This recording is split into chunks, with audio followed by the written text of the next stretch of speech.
205. That sounds right. I think it's right. I hope it's right. I don't know. I'm gonna fact check. We just wing it every episode. Like I think last week, so on Tuesday, we were settling on that because it was episode 240. You could rearrange the letters. So no, it's episode 420. But I mean, that's a special episode, isn't it? Yeah, that will be a special episode. That'll be a very interesting episode. But so tonight we have the lovely Alyshia coming on. Thank you. And so you go underneath the DJ alias, so Mittens, or aka Pussymittens. Yep. You're involved with science by the sounds of it. So I am. You do a lot with like sci-tech and all sorts of really, really cool stuff. Yeah. But then you're a DJ. You don't produce though, do you? Or have you tried dabbling in producing? I have, yeah. No, that's it's hard though, right? It's difficult. It is. I think it's production is a completely different kind of mindset. I think to DJing, and it's another kettle of fish. It is. Yeah. I think I played around with production very, very early on, many, many years ago, and every now and then I'd get in, and I think I sort of had this idea that I would create this kind of the best thing ever every single time I'd go in and do it, and it would be like so much pressure, and it would be like, actually, like, this is kind of stressful just sitting there and listening to that same 4-bar loop and changing one bass line and then being like, oh, I'm sick of this. I'd actually really loved to make music, and I think since then I've gone back and had a little bit of a play just for the joy of it, and it's been really enjoyable without that pressure of being like, I'm gonna make a song. Just quickly, Jasper, I can hear ourselves. I can hear ourselves through it. It's like doubling up. I can hear through that. Yeah. So it might be like maybe a tab or something like that, maybe. But it's all good. Sorry about that. That's all right. Just no worries. It's I'm glad I can't hear myself because that would stress me out a little bit. But so you're also a radio host as well, by the sounds of it, and you do podcasting and everything. Yeah. So I do some podcasting with work. So I work for SciTech, which is super fun. So I'm a science communicator there, and I do a bit of digital technology stuff. So can we Google SciTech, please? Go sounds ahead. Pretty cool. Yeah. So I do some podcasting and YouTube stuff with SciTech. But yeah, I think the way that I'm most connected to music at the moment is through RTRfm. So I co-host Mondays Full Frequency with a good friend of mine, Micah, every Monday 3 to 5. That's cool. Yeah. That's really cool. Which is awesome. Yeah, I love it. So then where did it all begin? Because like every episode's the same, but like how did it all start to happen? And like music and like what was your first DJ deck? And were you quite young or like what was the go? Yeah. Oh, there it is. Look, a fishy problem. There we go. That's SciTech there. If you look up Toy Teardown, that's my No, definitely look up Toy Teardown. That's my channel. Toy Teardown. We can get that later. Yeah. But I guess music-wise for me, sorry. It's all good. It's all right. So my mum and dad were really into music. So I had young, cool parents, I guess, and they have a really great CD collection. So they're sort of grunge kids. Very cool. And so I would so I'd go through their CD collection and pull CDs out here and there, and I eventually sort of ended up making them little like mix CDs of like their favorite music and sort of make. What? How old were you when you were doing this? Or like, what year? Or like? I think probably about. I think the moment that music became really special and important to me was probably around the age of like 12, when you start to kind of get. Yeah. I don't know, those kinds of emotions and that real like emotional attachment to music. How did you? Yeah. What? So for me, it was family road trips. Yeah. And then fighting with my brother, picking and choosing which CD we wanted to listen to. Yeah. So it was like right back in the beginning. But also I learned 7 instruments as well along the way. 7? Yeah, but I can't remember any of them. Nice. I went to a private school that it was every year compulsory to learn an instrument. Yeah, awesome. Yeah, wow, that's right. Awesome. Like a new instrument every. That's amazing. So mum and dad just always had music on, so I would kind of like every week I would like go through that massive stack of CDs and pop another one on, and I'd be like, oh, I like recognize this from when they used to play it. I kind of got to a point where I would like make them little mix CDs and like draw the like front cover of the thing, and I guess I was kind of cool, always though. sort You're of, making like little albums for them. yeah. I think the moment that it really became a big thing for me was at 15. Dad took me to my first big day out, which was...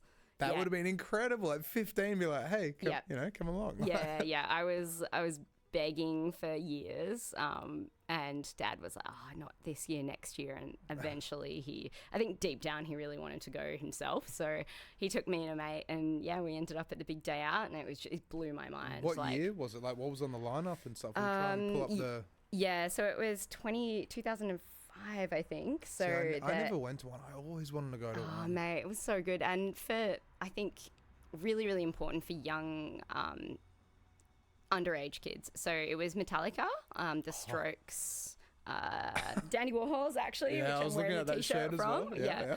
And it was a bunch. That wasn't... Oh, was that 2005? It might have been 4 or 3. It was... Well, I think... But if you click on images, it will pop up with the posters, hopefully. I love this. I wish I had a Jasper in my life all of the time, there just you go. Googling the things. People do. See on the far right there, Big Day Out 05? Yeah, was that Metallica? Yeah, I think so. It was amazing. And Basement Jaxx headlined the Boiler Room. Oh, no. 2004. Still, that was a good lineup. Yeah, it would have been 04. Chemical Brothers and System of Down. That would have been pretty damn cool. Yeah, that's the first one. Yeah, that's it. That's the first one I went to. Oh, wow. So let's have a look at the lineup. So, like, can you zoom in or... I could probably tell you off the top of my head, I reckon. Yeah, okay. Burned into my brain. It was, so Skulker opened the main stage, and then I think it was like... There was like the Datsuns, there was they're the up there. Darkness. They're up there. There was the Strokes, Muse, the Dandy Warhols, Metallica, Carl Cox maybe, or Felix the Housecat. Okay. Yeah, and Basement Jaxx headlined the main stage, which was awesome. That would have been incredible. Oh, the Black Eyed Peas! Wow. Yeah. There you go. There you go. Time flies and you're having fun though, right?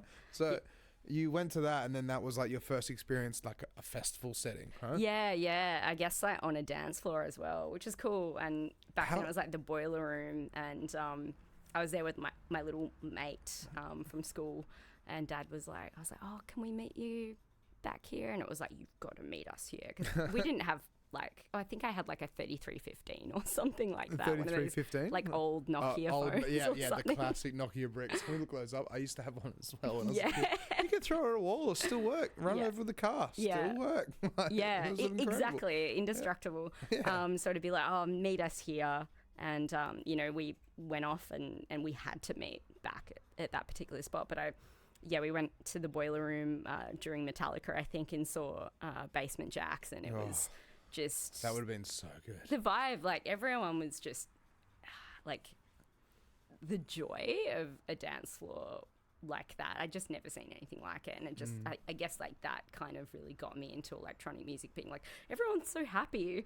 There's definitely reasons they were so happy. That's it, right? But like at the time it was like a 15-year-old like completely sober, just like having the best dance. It was the best, yeah. So I went to many of those gigs growing up, and then I guess that love of music just carried on, and ended up kind of, as I got older, going to various other gigs.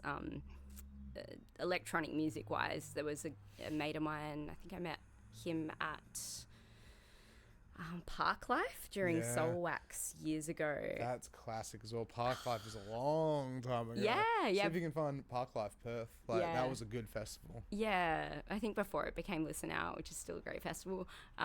Is that actually what happened? It kind of merged and became Listen Out? I think so. I'm not entirely sure exactly it would make how sense, it happened, though. but I think sort of similar. Yeah, there we go. Or maybe I just thought it was because it was at the same venue. I think I'm not sure. that's it. I think they just kind of like maybe just changed names. Or it would make sense in a way. Yeah. But yeah, still Park Life was good though. Yeah, Park Life was a lot of fun. Yeah, so much fun. Russell Square or Wellington Square. And then just met this DJ, Dan Dalton, actually, who used to put on these gigs at Shape and various other places, and started kind of going to his gigs and really, really kind of getting into electronica. Yeah, very cool. Yeah. So then, like, what were the artists like that you were getting into, like electronica, like Crystal Castles kind of stuff, or yeah, that was stuff. like, yes, 2000. Please look up Crystal Castles. Like, I used to love them. Yeah. Like, Justice, like 2008, 2009. Yeah. Bloody Justice, Beetroots, that kind Bloody of stuff. Beetroots. Yeah. Bloody Beetroots actually got me into electronic music, believe it or not. Like, oh man, but if you listen back, it's so hectic. yeah, it is, right? That's what I was telling my mates the other day as well. Scary Monsters, Nice Sprites by Skrillex. You listen to it and it's like, it's all nice, but then you're like, what's that drop? Like, how music has changed, and you're like, this is noise. Like, at the time, I remember thinking, this is what people in the past will think. Like, imagine people in the past listening to this music being like, what are you listening to? yeah, that's it. Yeah. Just it's the natural progression of music in a way. Yeah. But then, so from there, how did the DJing come into it? Like, did you liked electronica and, you know, electronic music and stuff, but then you've been to a few festivals, but then you just wanted to get up on stage, or? It's a good question. Yeah, I think at the time, a couple of mates and I were sort of going out like every week. You know, we'd been to sort of every festival those last few years, and you know, we'd go to so many gigs all of the time. These tiny little gigs as well, some of the bigger ones as well at places like the Bakery and stuff like that. But these tiny little kind Classic of good Bakery, yeah. Oh, love that space. Yeah, and I guess a mate of mine, and we would party on, and I would kind of always be the one with the, you know, the aux cable and the phone, like yeah, it's my turn, choosing the tunes. Yeah. I remember a mate of mine being like, "Oh, you should do this. Like, why don't you?" And I didn't have a good enough answer, and I was like, "I don't know." And she was like, come on, like, there aren't that many, and at the time there were a real handful of female DJs in Perth. It's good. There were some amazing ones, you know. I can, you know, particularly people like, you know, Mona Lisa, Ari's System. There was Gracie. Some Ari, like Blue. Oh, Ari's incredible. Yeah, System. Big shouts to System. She's incredible. So yeah, you know, Ash Fanning and people like that. There were. That was just in my orbit. But yeah, there wasn't too many. So my mate was like, "Oh, you know, you got to put the pussy on Perth. Like, let's do this." And so yeah, I just kind of grabbed some, saved up, and got some Pioneer CDJ 350s. 350s? Can we Google those? I still have. That's They're tiny. Cool. Collectibles, yeah. I don't have any other decks. I still use those. Yeah. Well, I mean, they're better than the 100s, right? Like, I think so. Yeah. It's confusing. 350s. Confusing naming convention. And they probably sat there for about 6 months before I tried anything on them. Really? So you bought them and were like, I had like one play and I was like a bit intimidated, and then eventually sort of just kind of started having a play around, and then... Well, they look like spaceships. If you don't know how to use a DJ deck, they look like spaceships. Yeah, and I looked at some YouTube videos and then was like, oh, you know, I'll have a go, and then... I think a mate of mine threw me in the deep end and was like, Alyshia DJs. That's all how it always happens, you should play it there. I think it was their band EP launch or something, and I was like, it was like 6 months, for a few months' time at least, and so I was like, okay, I've got something to work towards, so I'll play there, and then it kind of started to, you know, people were like, oh, you DJ, okay, and then that kind of... How was your first gig though? Like, were you anxious, a bit worried, being like? Yeah, totally. Totally. I was like, I had no idea what I was doing, and I didn't for a really long time. I didn't even know that. I didn't even understand beat matching, or like, I understood it from a listening point of view. I'd been to so many gigs, but I was like, these are my favorite songs. I'm going to put them all together in a mix. No, that's cool. Yeah. It's the passion as well. It's like, you want to do it. You like this music. You want to share that music with people. Yeah. And if it's stuff like the Dandy Warhols, when people probably get down to it. Totally. Right? I think my first mix had like 9 Inch Nails, The Cure, classics, some really random stuff. It was just all over the place, but the Smiths, maybe. Yeah, look, that's definitely on point. It's definitely on point. Yeah, and I think, and then I think my first like actual proper gigs were at this place called Matches, which is it was kind of marketed as a singles bar, which I think every bar is a singles bar, right? Yeah, like in a way, right? It was like, we're a singles bar, and it felt like a hotel lobby. Okay. I think at the moment is it's Tiki. Tiki is fuck now. Oh, Tiki is fuck. Yeah, okay. So yeah, on the main street in Northbridge, Yeah. net connections, then upstairs. Yeah. Yeah. So Okay. yeah, and I used to just like drag my decks up there and plug it into the, speakers, and I'd play for free the first few times, and then I eventually they were like, oh, we'll give you a bar card, or we'll give you like a cut if a certain amount of people came in. So Yeah.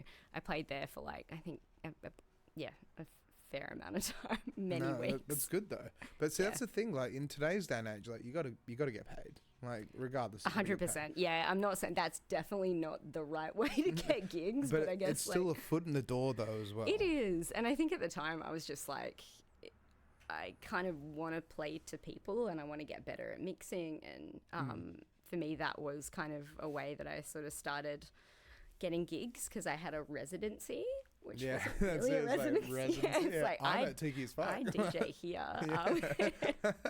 That's but, very cool. Yeah. Yeah. But then, so what type of music were you playing at Matches back in the day? Was it still just rock and roll and everything? Or? No, it was like, I think I started, I definitely had a bunch of, I think, CDs and various other things and USBs that I would find music from. I was like on various blogs. It was like Vacay Vitamins, and there was so many blogs back then that had all of the electronic music on it, and I would just be like, this is sick. And often it would be probably way too hard or way too heavy for that time slot, but I'd like try it out. And yeah. Well, see, that's it. Like, because if you like Dandy Warhols and Cure and all this and all that, right? So like, I still scroll past out and about, like when I'm just scrolling through my music, right? Like Regurgitator. And it's like the song formerly known as, and it's like, I love that song. That has worked its way into my sets recently. That's again. good. It's such a banger. If I heard that out and about, I would go ballistic. I would go nuts. Yeah. But I can't play. I don't know where I can play it really, unless it's like at the Guildford Hotel at the pub or like. I played it at the Wild Campout last year or the year before. Can we Google Wild Campout? That's all good. yeah. It was. Because it's the same sort of tempo. It's that sort of 125 to 128 That's tempo. it. It's just the and it's just that. Probably one of my favorite live bands of all time. I've never seen them, but I would definitely go see them if they came over. Yeah. But then, so you're playing as Tiki as fuck, and then so what progressed from there? Like. Yeah, I got a job actually bartending at Ambar. And did you just rock up and be like, "Hey, give me a job"? Or no, it wasn't actually. It wasn't actually at all to do with DJing, because I thought, well, Ambar is like breakbeat, and I was very much in the sort of house and garage, and the kind of music that I was playing was like really early Disclosure, which I was really stoked about. Yeah, I the classic sort of felt like stuff, I was playing them before they got. Had to be before they got. Yes. Yeah, so I'd been like bartending there just as like a side gig to my other main job at the time, and one of the guys, one of the DJs just went, "Oh my god, do you mix?" And I was like, "Oh, like a little bit." And they were like, "You've got to like make a mix and send it in to Micah, who's now one of my best friends. Love you, mate." Yeah, so and I was like, "Oh, really?"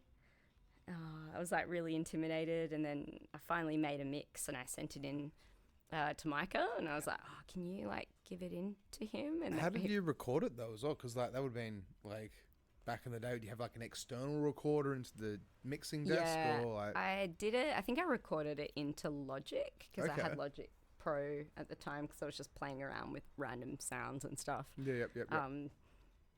I recorded it into Logic Pro.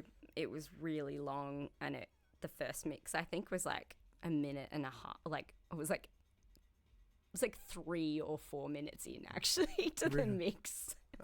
So I play an entire track and then mix out of that. No, But, that's fair. Yeah. Yeah, I went to a kick-on a few weeks later, and all of the DJs at Ambar were like, "Oh my god, you made that mix! It's really great."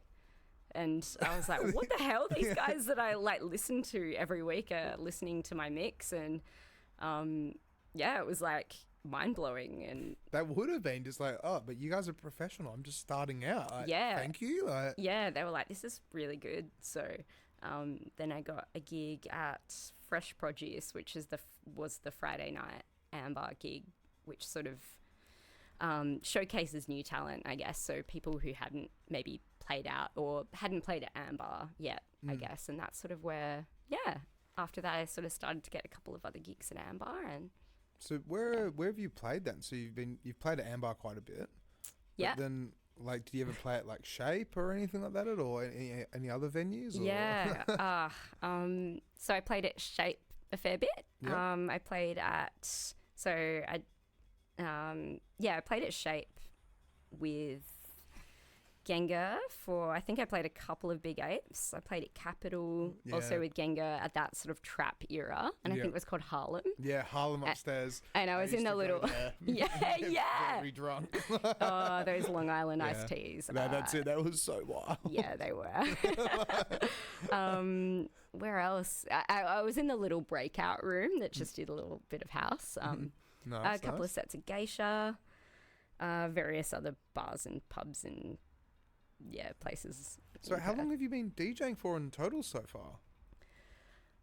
It's like just 10 over years? 10 years. Yeah, nice. Yeah, and you still do it then as well, right? Yeah. No, that's awesome, because then you still it's still your hobby, but you're getting paid for it. But it's still like it's your passion and you're professional as well. So it's like you've made it work.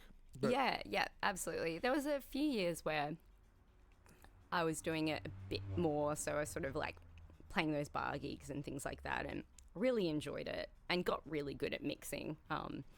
And then sort of ended up not so much relying on that as much. I didn't quite enjoy it as much as when I was doing it that way.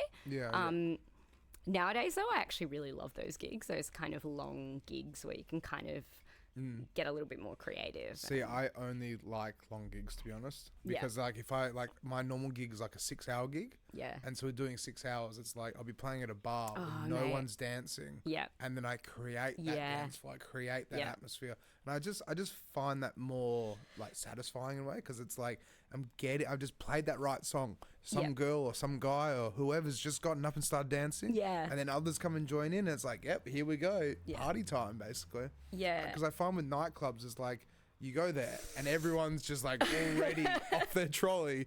Or it's like you've got that, like, you got to try and like keep that energy going. And I find that kind of like intimidating sometimes, because if you jump on straight after another DJ and they've just played drum and bass, but you're going to play jump up drum and bass or something else, it's like, I hope they like this new genre I'm going to get going. And I think there's definitely so much, and on that I very much love long sets nowadays.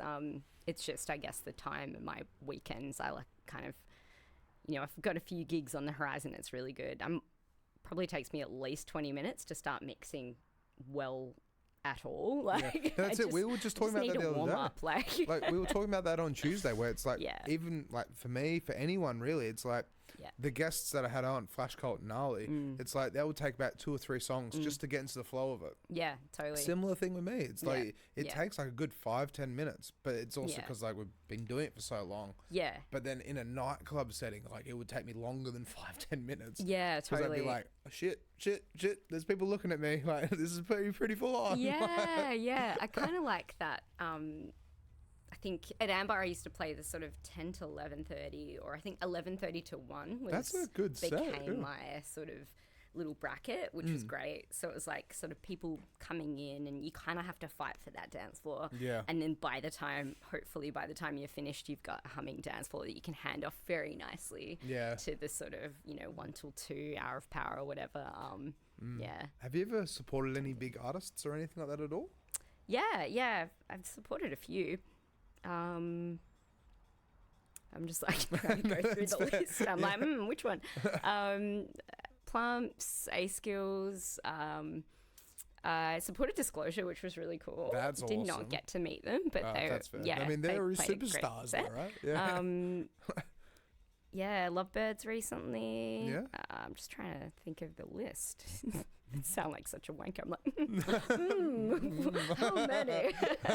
But still, it's awesome though, because these experiences just don't just happen. They do just happen, but at the same time, it's kind of like you're in the industry, you're having fun with it, you're just enjoying yourself, and then someone flicks you a message, hey, want to open for disclosure? I'm like, what? Exactly. Did you send that right? Is that a spelling mistake? Yeah, Disclosure? totally. It's really phenomenal. It's so exciting, and it's just, I remember that set. I think it was like the Listen Out after party, and I remember getting asked that day if I'd be cool, because I'd played earlier a very, very early set on a smallish stage, still had a rock and dance floor, but I got asked sort of late in that day if I'd want to play the after party, and I was just like, yes. And it was sort of when Parker first opened up, and I just remember thinking, this is Classic it was Parker. Absolutely rammed, and just for those that I was just my heart was racing, and it would have been incredible. You would it would have been so exciting. It was amazing. Those sets were just so much fun. Just for people that don't know, so it was Black Betty's. It was like a rock and roll bar. Yeah, and then it changed. And then it was called the Post Office. Then it was Then it was Black Betty's. Yeah. Then it was Parker, and now it's Jackrabbit Slims. That's it. Yeah. So it's gone through so many different venue names, but it's still there. The building's still there. It's still a nightclub. People are still partying, having a great time. And it's always been rocking in there. There's just Slims is a good venue. It is. Yeah. Yeah. So. They got 12th Planet going there. That's all right. I had no idea. But then, so with the when you first started playing at Ambar, was it just like a straight into the deep end, or did it kind of build up over the years and then kind of reach an all-time high in a way, or are you still at that all-time high? Where is the all-time high? There's no such thing. Yeah. Sky's the limit, right? That's it. So there's, I guess, a little bit of you kind of went through a little bit of not an initiation, but it's sort of when you're new to the crew, you sort of play those opening sets, and you keep playing opening sets, and if you can't get people dancing, then So I think that was really good, and you're sort of, when I was doing it, I was sort of on opening sets for the first year, which was great. Everyone went through that, and then it was sort of as things progressed, you were put on different time slots that would get you, that would fit your sort of, Did you ever do any graveyard shifts at all? I did, yeah. I did a couple of closers, and my first ever closer was probably the most excited and stressful and nerve-wracking thing I've ever done in my whole life. Why was it stressful and nerve-wracking? Just to keep them there? Or? It was straight after Bezwan, who was absolutely slaying, and he was scratching, and he was just the dance floor. He was playing heavy breakbeat, and really heavy, but amazing, really fun breakbeat. Yeah. And he and I went in after him, and I reckon I was probably felt like I was about to vomit in terms of my nerves, and he just went, "You got this, girl," and I was like, thank you, but and I mixed in the first track, and it worked, and I was like, oh, and just kind of got, I feel like I was in flow for the rest of that night, and I kind of felt like I could get a little bit creative, and it was awesome. I loved it. That's good though. That's the thing about it. That's what I've said to a lot of people that are just starting out. Just throw yourself in the deep end. Yeah. Because if you throw yourself in the deep end, once you've done it once, it just gets better from there. That's it. And what's the worst that can happen? I've train wrecked many sets, and I still do every now and then. Yeah. And it doesn't matter. Everyone makes mistakes. That's it. Yeah. Yeah. But when it's good, it's good. And if you don't give it a go, then you're not going to really... You don't know. Yeah. Find out if what you happens. Don't ask, you don't find out. Exactly. And if you don't do, you don't do. Yeah. And literally no one cares if you mess up a mix. That's what I was going to say. People don't even really notice. Sometimes they don't notice. Yeah. But that's happened so many times in the past. It was say we'll be at the market grounds and someone actually shut the laptop lid. So then the music stops. Yep. But then it's sorry guys, it's this dude right here. And then we just open the laptop lid and just keep going. Even though everyone's looking, it's part of the fun of it though. It's part of the night. And like you were saying before, I guess off air, where it's like if you're not, I think the main thing is if you're not having fun, it's really hard to kind of get that. That's it. To show that to a crowd, I guess. Big shout out to Genga, because he's like, he's say it all the time. He's the one who has the most fun, He broke it down, that episode, forever and ever ago. Yeah. So you could have your car broken into, something could happen, you could be really upset, Yeah. family member pass away, whatever the goal is. But when you're getting paid to go and do a job, you got to go do your job. And that's it. I think the thing I think about is we're not saving lives. Our job is to play music and make people help smile. people dance and have a good time. And, it's not that serious. It's just, who cares if you mess up? It's like, try and play good music. Try and, listen to the crowd, listen to yourself. And have fun. That's it. That's the way I treat it. I was telling actually a friend of mine the other night, where I literally said to her, it's like, the reason why I do this is to create long-lasting memories, make people smile, dance, and have a great time. Yeah. And that's our job. Yeah. People get drunk, people get silly, or whatever it is, and they just have a fun night. Yeah. And if you start, if you're playing music and then some guy meets a girl and they have their first kiss and then they actually go home, so and then, it's so cute. I know. I've mentioned this on the podcast before, but I was playing at Long Chim's in the Courtyard, right? Oh, nice. I love that place. And playing in the Long Chim's in the Courtyard, I actually had a girl come up to me and she said to me, it's like, the song you just played was actually my wedding dance song. Aww. Can you play it again? And I was like, of course. So I played it again, but I didn't expect. She went straight up to her husband, tapped him on the shoulder, grabbed his hand, and they started doing their wedding dance in the Courtyard at Long Chim's. And I'm standing there like, oh my God, this is happening. But everyone's like, what's going on? And then it's like whispers, like, it's their wedding dance. Like, oh shit. That is so beautiful. Yeah. You never really know, I guess, who's listening or who's having those moments. And I think we've all experienced those moments on dance floors before, and those moments are magical. And whether it's you and the DJ, you and that room, it's like you're all in that room experiencing it together. And that sense of connection is, I think, what keeps bringing me back to DJing in terms of it being that thing. It's not just about, this mix or this set or this this song is fire. It's about everyone together having that communal connection to music and to each other. And there's been people who've come up to me in the past, someone be like, oh, you're my favorite DJ, can you play at my wedding? It's and I'm just like, I didn't even know. That's really, really awesome, and it's really beautiful. And anyone who's ever made a killer Spotify playlist that people chuck on at every party because it's great and it's just the right vibe, or you kind of get that experience of or choosing the right music for a moment, because all music is great. Yeah. I mean, not all music, but some music, some music shit. Yeah. Let's not. Yeah. Yeah. But it's all it's all perception almost. Yeah. Like what you might like. Have you ever heard of Merzbo at all? You've heard of Merzbo. Please pull him up, but we're not playing his music. But Merzbo is intelligent dance music, but it's not dance music. IDM. Yeah, it's scratching plates into microphones and banging things and stuff. Oh, so he's cool. a Japanese guy. He came to Perth, and apparently 15 people went to his thing. But good dude. But so it's like experimental sound. You should listen to Difficult Listening on RTR. That's basically the kind of tunes that... Really? There's a channel called Difficult Listening? Yeah, program... Yeah. Okay. Yeah. Sunday nights. See, I just want to do a massive shout out. I love RTR for what it does, for the community, for everything. It's not Nova. It's not commercial stuff. It's true homegrown Aussie love, awesome stuff. Even international stuff.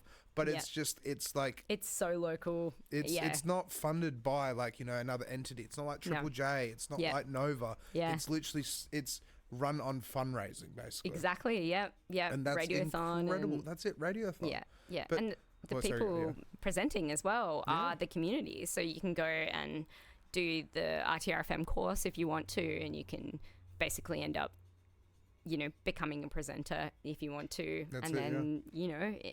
It can happen, yeah. Yeah, it can happen. Before we dive into RTR, I just want to ask, because you mentioned weddings. Have you done any weddings at all? Only a couple. Okay. How do you find them? Do you like them? They are so stressful. Yeah, so stressful, right? There's so much work that goes into them. I know. Yeah, so you can't mess up the bride's day. Yeah, I know. I've done a few, and I've really enjoyed the ones that I've done. That's good. So I'll only do a couple. I've done a couple for really good friends. And yeah, like it's just... people are like, oh yeah, you know, just play, you do you.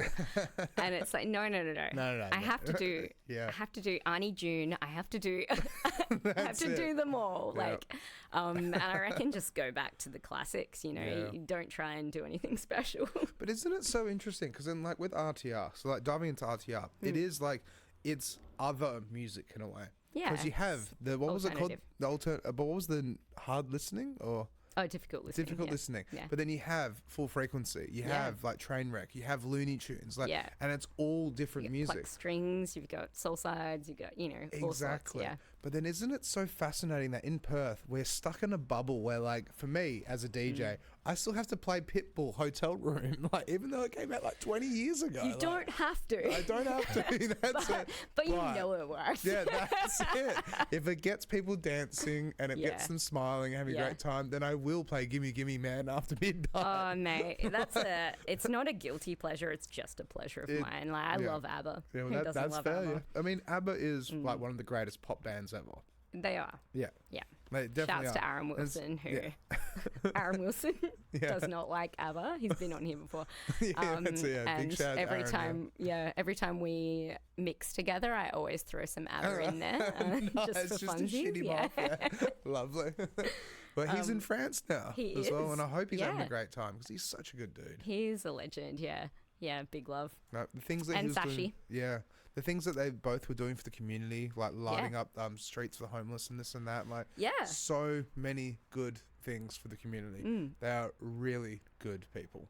Really good people. I lived with Aaron for a couple of months just before COVID when Sashi was over in Paris doing her amazing Sashi thing, doing, you know, being a wonderful doctor and working for Doctors Without Borders and stuff. And yeah, I remember thinking he like comes home from work and does more work. Yeah, doesn't Whereas stop. I'm just like drinking wine on the couch, being a slob. That's what I do basically. And I'm like, wow, is this what effective people do? Cool. Yeah. That's amazing humans. Actually, who Aaron and Craig Hollywood were the guys who first got me into RTR actually, because I came on as a guest at Trainwreck and they were like, oh, come join us. Yeah, wow. But then, so what was the pathway for that then? Because like you now help host, what was it? Full Frequency on Mondays, right? Yeah. But then, so what was like? It's so cool because you're on the radio, right? Yeah.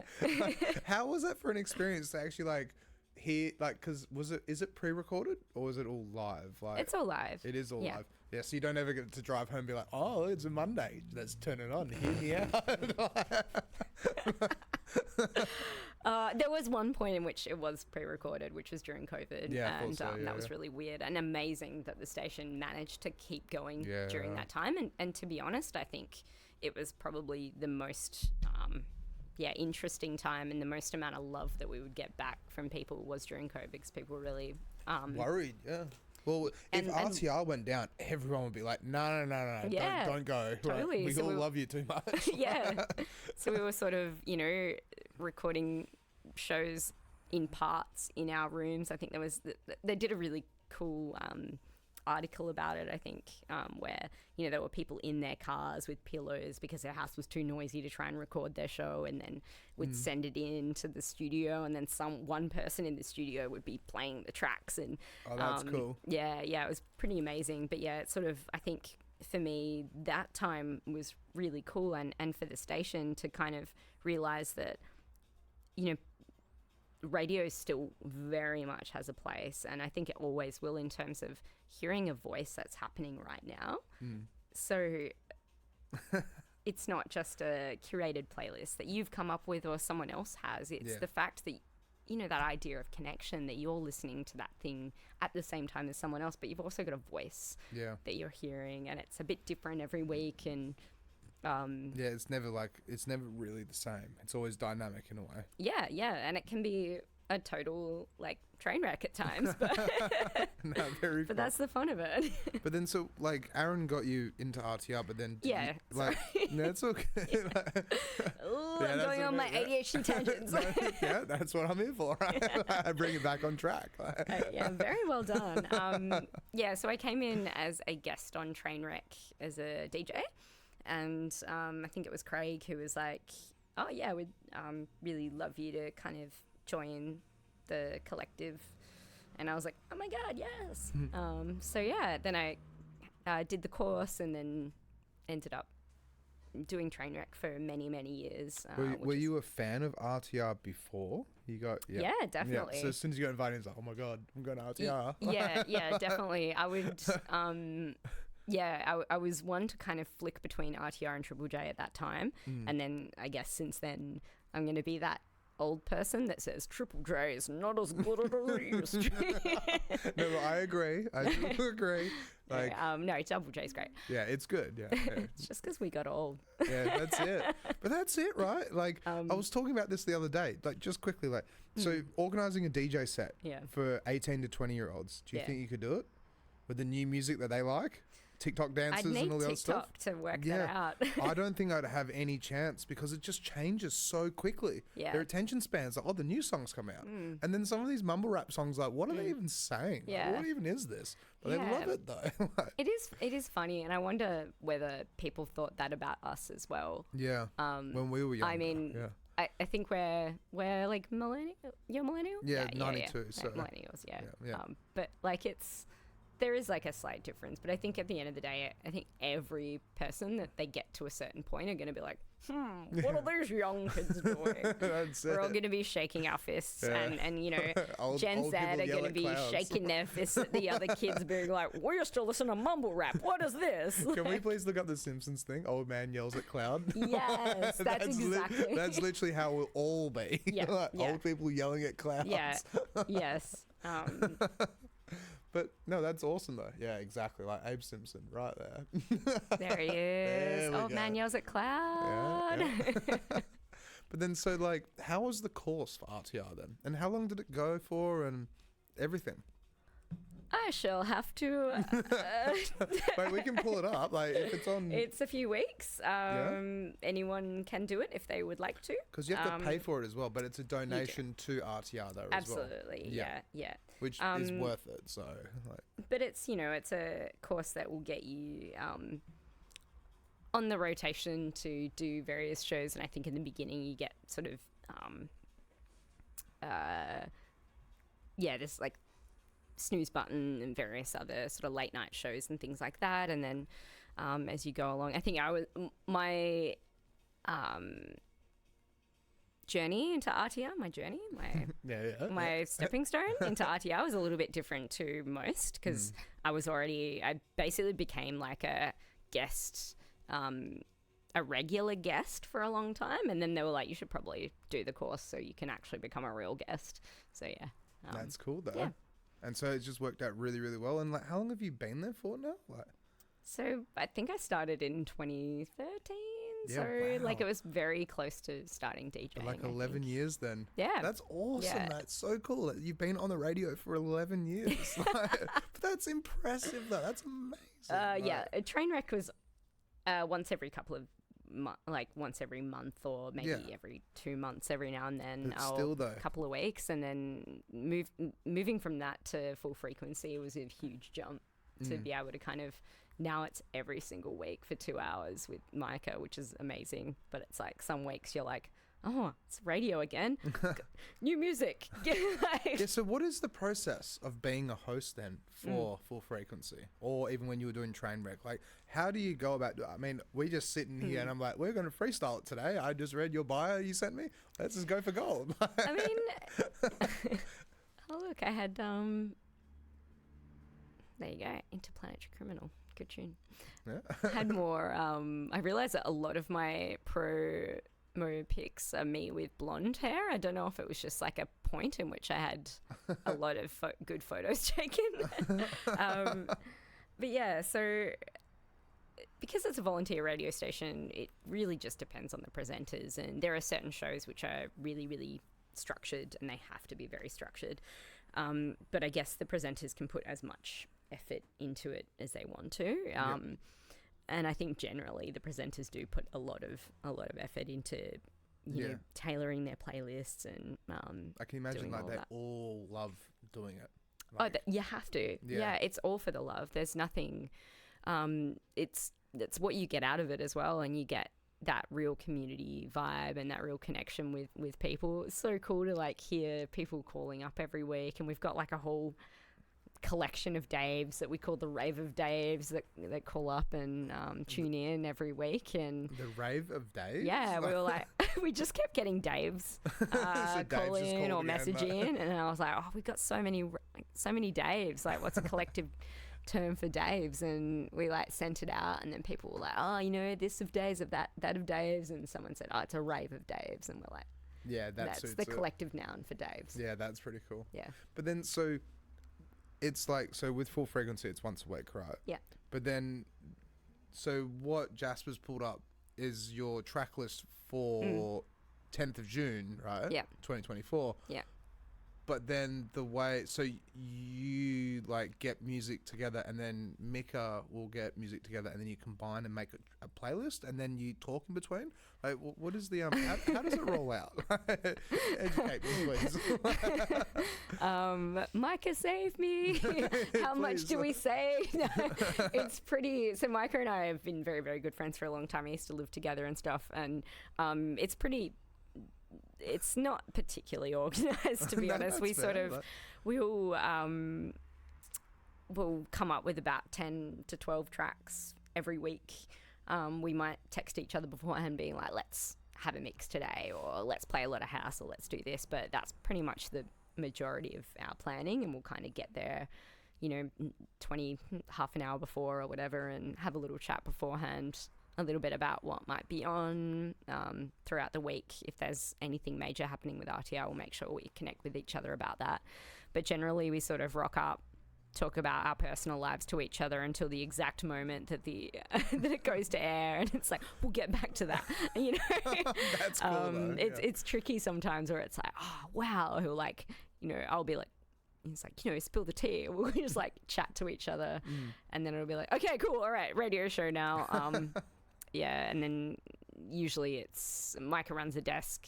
I chuck in the tunes. We've got our kind of, I'll be like, you start, you do this, and then we kind of have our little like side eye thing, like, you've got to do this, like, or like, your turn. Like, I thought I was gonna say that. It's like cool, sometimes like a little bit of a kind of bickering sibling relationship, but like absolute love. Like, no, that's very cool. It's great. But then, so you talk in between each song, or do you sometimes play like two songs and then have a little chat in between? Or, yeah. But then is it just like small talk and be like, oh, by the way, you know, the next song coming up is going to be this? Or do you ever present the news, or as you said, like you talk about RTR, or like? Yeah, we don't do news. But there's sponsorship spots that come in. Yep.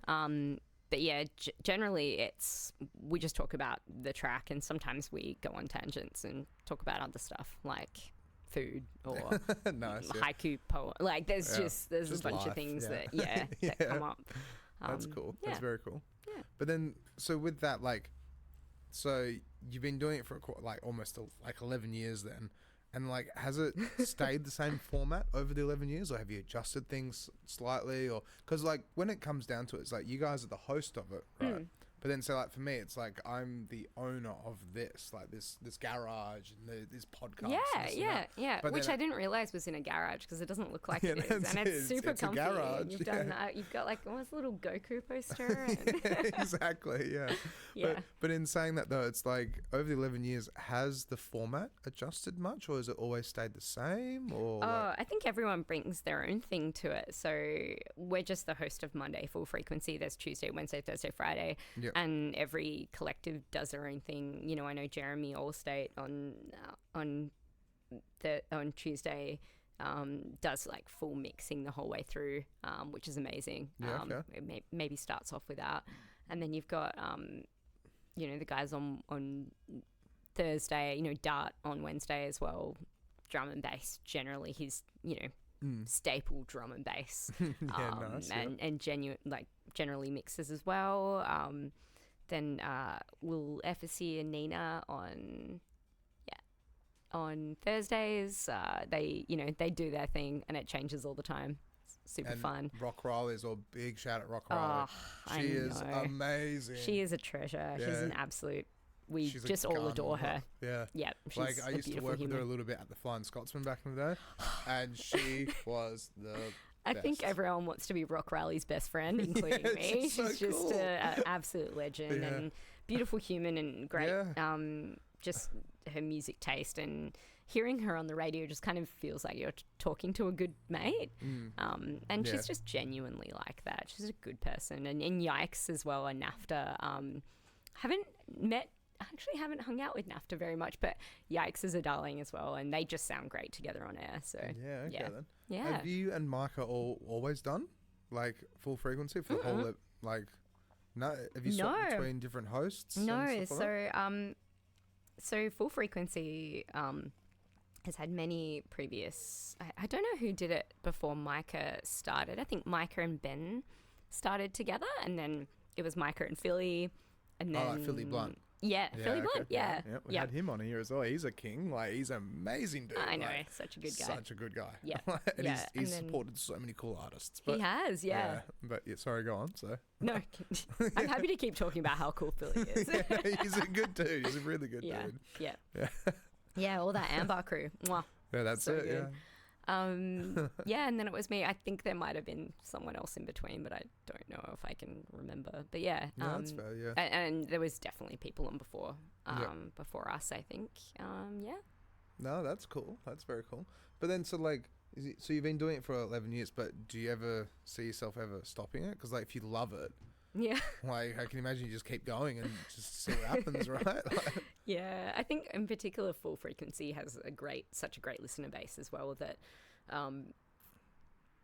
do you ever see yourself stopping? I don't know. That's it. Do you see yourself stopping? stopping? That's it. Probably not. I'll probably do this till I drop, I reckon. And same thing with DJing. So I think for me, and I think for a lot of people as well, DJing out at bars and clubs is amazing. It's completely different to radio in terms of you're in front of a crowd when you're out and about, but you're also having to be social and this and that. When you're in the studio on radio or podcasting or whatever, it's kind of what you want to play, and it can be exactly it doesn't have to be dance floor ready. So I think for a lot of people, it's a good way to stay connected to music and stay really connected to that industry in a way that is actually suitable for their own lifestyle as well. Like, not everyone wants to be out at clubs until 5 a.m., 3 a.m. That's exactly it. You know, so it's like a really good way to show your love of music and show your appreciation for that, and play music that maybe isn't gonna, it's not your Pitbull at, it's not it's not your Bloody Beat Drizzle, it's just stuff that can be, you can play stuff that's a bit more, I guess, emotional or a bit more, Well, see, chill. I saw Jamie XX in that list, so I love you Jamie can play really XX. weird stuff, and but people are gonna love it. Jamie XX and the XX, like their music is incredible. But you can't really put a genre on it almost. Like it's just electronica, indie stuff. That's it. Yeah, I love stuff you can't put a genre on. I know, it's so good because you hear it and you're just like, this sounds cool, but what could this be? What is it? What BPM is this? Like you try and fit into a category and like IDM, internet. Let's just put it all in IDM. It's that's fine. Intelligent dance music. But then, have you done Radiothon then as well over the years? Yeah. And so, how does Radiothon? Because it's a big thing, right? It is, yeah. It's like pretty much how RTR get all of their funding. So it's how they continue to remain a radio station. So it's a call out to the community to donate, subscribe to the station, to allow us to continue on. So we like to, RTRfm are independent. They want to stay independent. Yeah. They don't want someone coming along and buying them, and then they don't get freedom anymore. Exactly. And it's one of the few radio stations, I think, and community radio stations out there where the presenters have complete control over what they play. Which is so good. yeah, It's and very good. as long as it, I guess, stays within this sort of RTRfm, values and things like that, which is like, It's still alternative. Don't be a dickhead. That's that's not the exact term. It's along the lines. The sound alternative. We want to give a platform for alternative voices, alternative sounds. Try and keep it as local as possible, keep it as diverse as possible, and that's it's what's beautiful about it. Yeah. But then, so Radiothon, because it runs for a whole week or a month, doesn't it? So I think it's just over a week in over August, a week. late August. So we just had Radio Love Month, but I think you might still be able to donate to it if you want to. So there's Radio Love Month? Yeah, well? that just happened in May. Interesting. I've actually never heard of Radio Love Month. I've only ever heard of Radiothon. Yeah. Radio Love Month is there you go. That's the one. Yeah, wow. Oh, you can still donate. There you go. If you haven't donated yet and you're watching this, definitely donate to RTR. Keep them going. Like, yes, share the love. Exactly, yeah. So Radiothon happens for a week in August, and the airwaves will be full of us talking about Radiothon. But honestly, it's such a it's a massive reason that we can continue on, and it really does. It's not just about donating. When you subscribe, you get a whole bunch of other things as well, where you kind of get, you're able to participate in our giveaways and things like that, and it really is this big community. If you're a member, you get your your keychain or your sticker, and you are. But see, to some people, slapping an RTR sticker on the back of their car, they love that. Yeah, They I love absolutely that. it. Yeah, they rep Yeah, it. it's peeling off, but Yeah, it still looks good though. It's RTR. Exactly. Yeah, it's a good station. You should come on. Yeah, thank you. I'd love to. I actually would love to. Do it. Like, 100%. Yeah. We'll talk about it after, and we'll try and work out totally. logistics behind it. I want to ask you how you got. When did this start? So this is a long time ago, right? Yeah. So I used to go to Capital.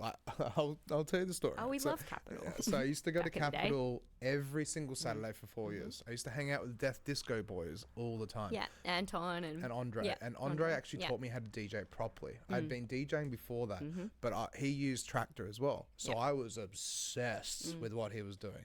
So he used to also DJ at my uncle's pub, the Flying Scotsman. So That's your uncle's pub. yeah, he owns his house. Yeah, he owns the Gardinian now. R.I.P. Yeah, that's I it. love the Scotto. Yeah, everyone loved the Scotto. Oh, It sucked, but mate. so he was one of the main DJs Oh, at that's the like Scotto. I'm in Perth royalties. Like, No. the Scotto is Yeah. it's an institution. It was an institution, Yeah, I especially know. the Express Wall as well. Yeah. So basically, I was working at the Scotto as a glassy, a dishy, like general shit kicker, and then I basically I saw Andre DJing, and I was like, I dare to play this song, and he played it, and he mixed it really well. I was like, dare you to play that song? Okay. So then I basically just started hanging out with him, teach me how to do this. I'm so interested. Living in Coburn at the time, used to drive between Coburn and here just to go to work. But he would take me to Capital Nightclub every Saturday until closing, and I just hang out there and have so much fun. So I got to meet all the artists, go to the VIP room, do this, do that, have so much fun meeting and greeting all these people from different countries, different states, whatever it be, right? And then they changed it, and COVID kind of happened, but it was just before COVID I kind of started it. And what ended up happening was my brother wanted to start a podcast, didn't know how to do it. So I said, I know how to do it. I just pretty simple, buy some microphones and some webcams. So our webcams are pretty terrible. Easy, so easy. It's just so easy. But I also managed to meet a guy who's a really good mate of mine, and he knew how to do all the back end, the video editing and everything. Yeah, cool. And then I started DJing at Lucy's Love Shack when it first opened. So I did the first 7 weeks, 8 weeks, every Friday and Saturday there. And I found out that my reputation around town was either you love me or you hate me. And I was kind of like, why do people... As a person or a DJ? Both. People just didn't like me. And I just thought, I don't understand where that's coming from. I've just tried to be nice and friendly and this and that. But then that's where the live aspect came into this. Because we started doing this. And then I didn't even know if I was going to do it or not. Like that board behind you is actually the season 1 board right in the beginning. Right in the beginning.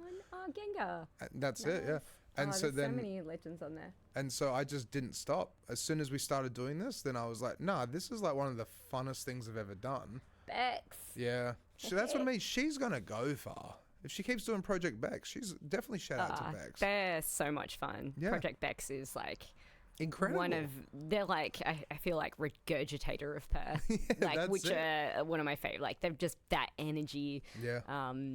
Yeah. I actually, funnily enough, saw them at the Sorry, thank you for sharing. That is awesome. It's all good. Yeah. That is awesome. Yeah, and it's so cool to know that I think Perth is such a community of, if you've been DJing for a while, there are these names that keep coming up, you know, Death Disco, Anton and Andre and, you know, people like Charlie Bucket, people like Micah, people Philly like, Blunt, you know, Philly Blunt, you know, all there's, sorts of these, you know, there are these legends out and about who, and in Perth it is small, so you kind of end up in each other's orbits and, you know, and after a while it's like, yeah, it's a nice little community here. I love it. And so many people stand for the right things as well. Yeah. So that's where, like, I've talked about this on the podcast so many times, but it's like, how do you fit 1,000 in today's day and age? How do you fit 1,000 or 10,000 DJs into the 8 nightclubs that we have, or the pubs and bars? They don't want to play at pubs and bars. They just want to play at nightclubs. Yeah. But then it doesn't really work. So people come in, do their thing or whatever. But then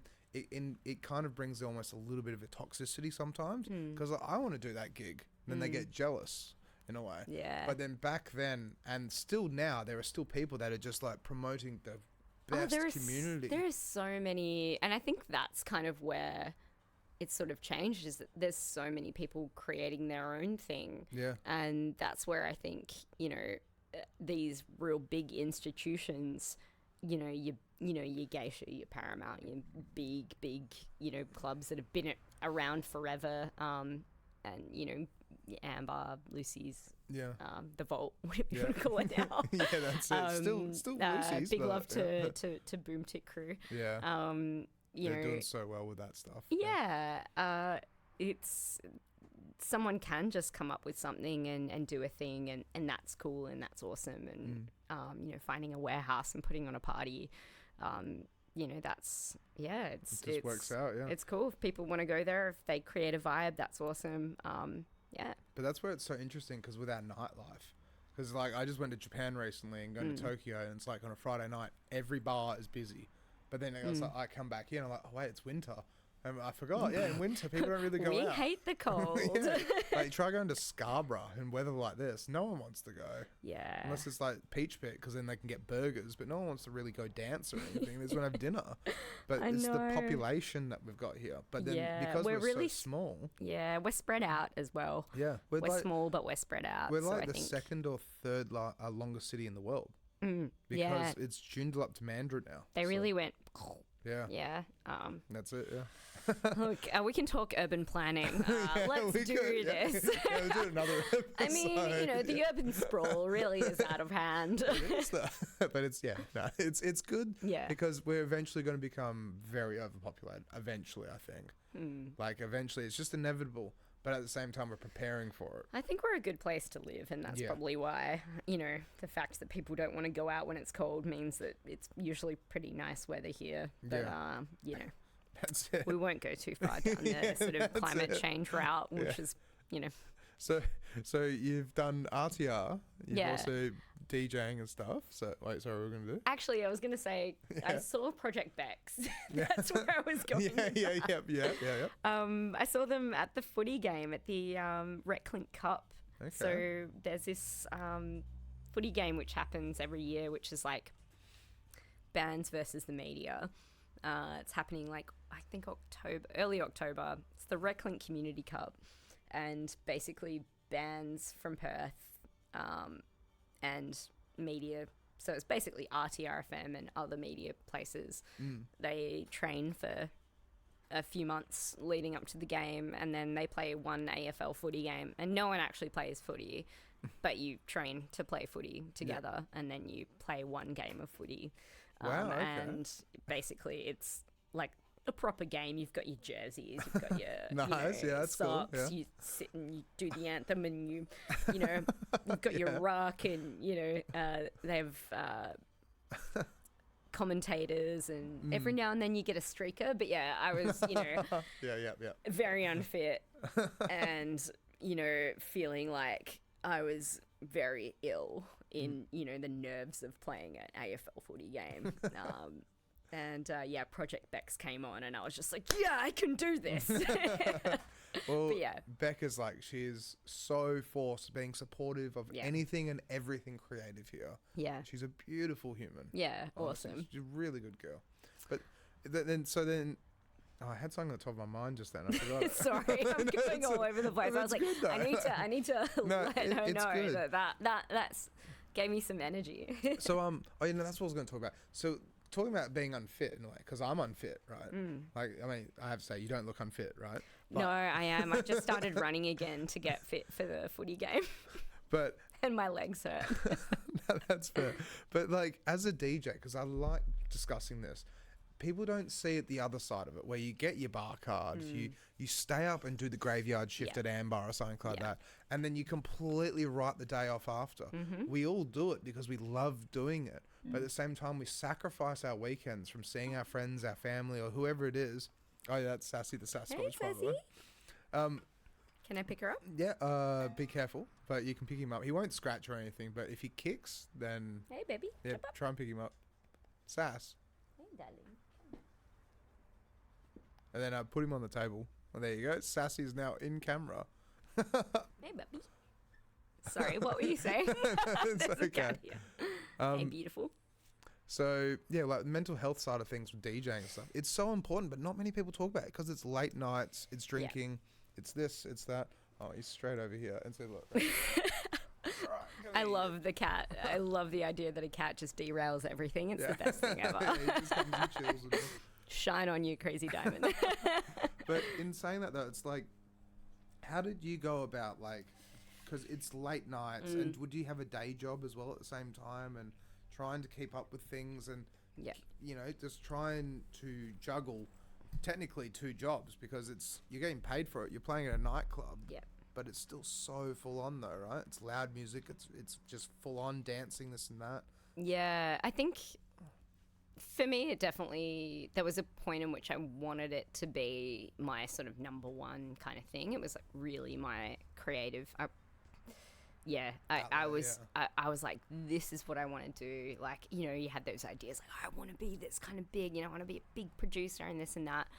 And then after years and years and years, discover new love in the job that I do now, which we'll get into later. But it does take a massive toll. I don't, I guess, do those really, I don't have like a massive residency at the moment because I quite like my weekends. I'm mid-30s now, and it does definitely. I got actually quite burnt out early on doing all of the gigs all of the time, because when you're starting out, you don't want to say no to anything at all. That's what a lot of people don't realize. Like, you can't say no, because you got to keep saying yes to everything, because you don't know what doors it's going to open. Yeah, you say yes to all the gigs, and you say yes to all the parties afterwards as well, because I think that's really where it...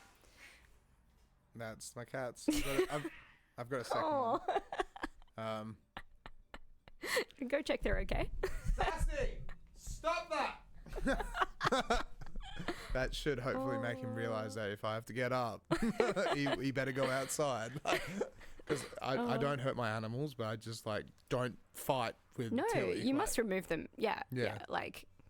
You've got to be firm with them. It's unfortunate. Just quickly. Worry. So I've got Sassy. I found him when he was 3 weeks old, 4 weeks old, at the back of a friend's house. Took him in, raised him as a girl, and then I realised that he had balls. So then it's like, if you want to get on the table, get on the table yourself, right? And then I lost him for 9 months. I moved house. My roommate let him out of my bedroom. I literally lost him for 9 months. 2 months in, I got another 9 months. And then I got another cat, because I thought 2 months in, he's been ran over. Something's happened. So I went to a crazy cat lady's house with cats everywhere, and this little black and white tabby tuxedo cat was just sitting by herself, looking out the window. So I was like, I'm having that one. I don't care about the others. This one's by herself. Yeah. Took her in, raised her. Then 7 months later, I get a phone call. We found Sassy. I'm like, what do you mean you found Sassy? He was on the Como golf course, surviving off eating baby ducks. Yeah, so he was a predator, but he survived 9 months without me. And then when I got him, went down, picked him up, he bawled his eyes out. He just couldn't believe that he was home. It's probably like one of the most heartwarming things I've ever experienced. Went straight underneath the bed and I just leant down. I was like, Sassy, come out. And he just heard my voice and he just went straight up, jumped on me and just wouldn't leave me alone. That's the most beautiful story. Yeah. And then if I go to the toilet, he sticks his paw underneath the door. He's like, can I come in? Like, are you in there? Yeah, can I come in? God. If I have a shower, he would literally sit on the basin and just like wait there. And they're like, oh, yep, yeah, right. You've walked around the corner, but yeah, I can see you. That's So amazing. he doesn't go anywhere without me now. That's why he comes in here, because he wants to be around Just me. to double check. Yeah, just to make sure that I'm still here. Oh gosh. Yeah, that golf course though. Yeah, poor Like- ducks. Poor ducks, but like, Yeah, wow. yep. Yeah, sorry, that was that a is. massive derailment.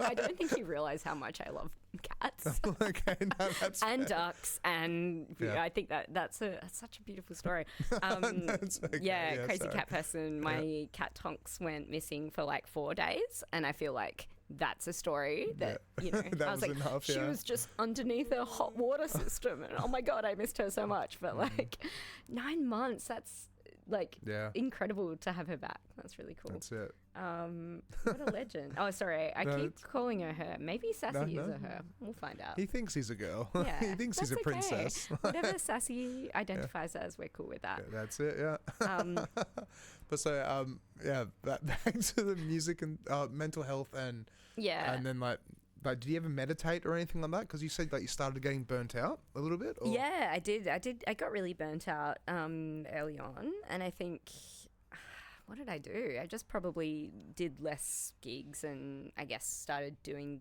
I got better at saying no. I think in the beginning, when you're starting out, you kind of want to say yes to everything, and unfortunately, it is those after party kind of things where you make those connections with people. Yep.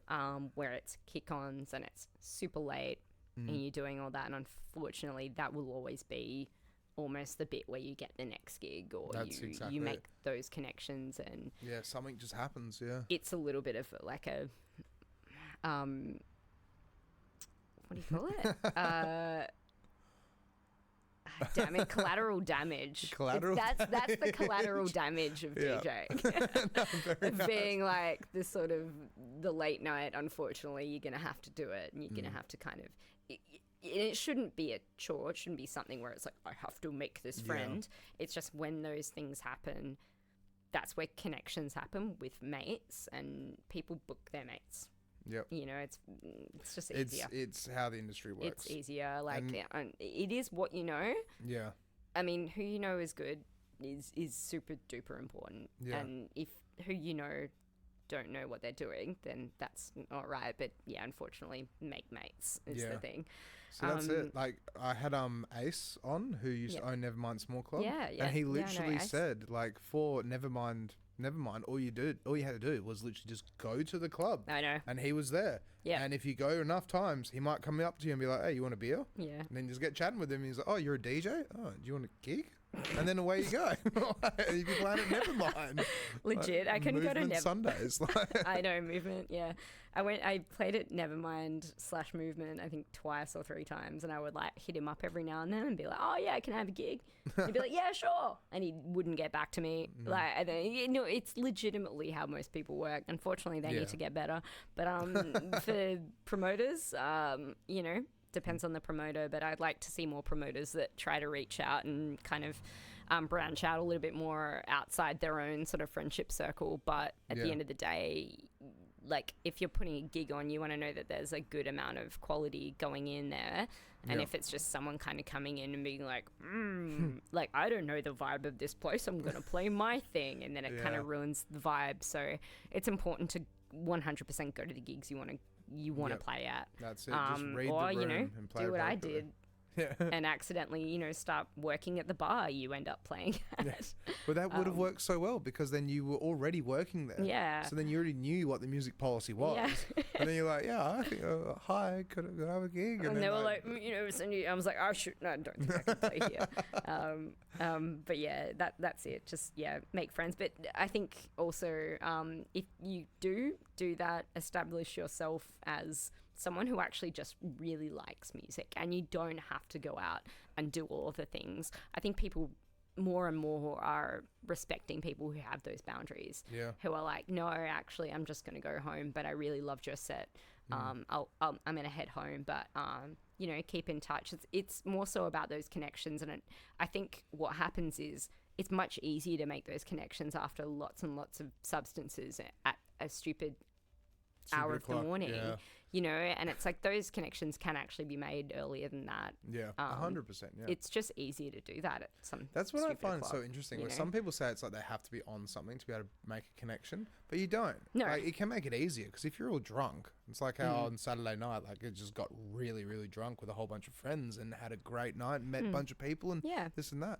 But even when I'm sober, I just still put myself in that position and just like still meet people. Exactly, like when you were in school, we've done it our whole lives as kids, and as you know, it's just when we get to adults where we get to that point where we think, oh, I've got to do this thing to fit in. And actually, I think what I like about newer generations coming through is that like they realize that as well, and they're not partaking quite as much as older generations are in that kind of thing, and they're sort of more about, you know, their own health and what's right for them and their boundaries and stuff. And I'm like, wow, I wish I knew that term boundaries back in the day. That would be way back in the day. Yeah. I had to learn that. No, that's fair.